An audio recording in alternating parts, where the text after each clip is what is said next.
আপনি যদি IELTS score নিয়ে চিন্তিত থাকেন, কোন মডিউলে কত পেলে ওভারঅল কত স্কোর হবে সেটা নিয়ে যদি চিন্তিত থাকেন, তাহলে এই লিঙ্কটি আপনার জন্য।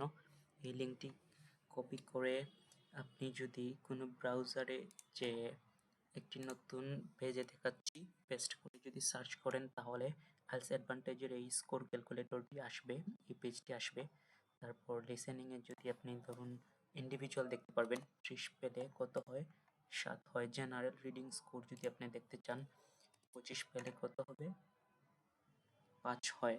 আবার একাডেমিক রিডিং স্কোর যদি আপনি দেখতে চান সিমিলার 25 দিয়ে একাডেমিকে 6 হয়, মানে জেনারেল রিডিং স্কোর 5 আসে, কারণ জেনারেলের মার্কিং আলাদা। একাডেমিক রিডিং স্কোর 25 পেলে 6 আসে, এই মার্কিং আলাদা। আবার যদি আপনি ওভারঅল ব্যান্ড স্কোর পেতে চান, এই যে ডান সাইডে আছে, লিসেনিংয়ে যদি আপনি ধরুন 7 পেলেন, রিডিংয়ে যদি আপনি পান 6, তারপর রাইটিংয়ে যদি আপনি 6.5 পান, তারপর স্পিকিংয়ে যদি আপনি ধরুন 6 পেলেন, ওভারঅলটা হিসাব করে দেখতে পারবেন রেজাল্ট, মানে আপনার 4টি মডিউল মিলে ওভারঅল 6.5 এইরকম আপনি হিসাব করে নিতে পারবেন।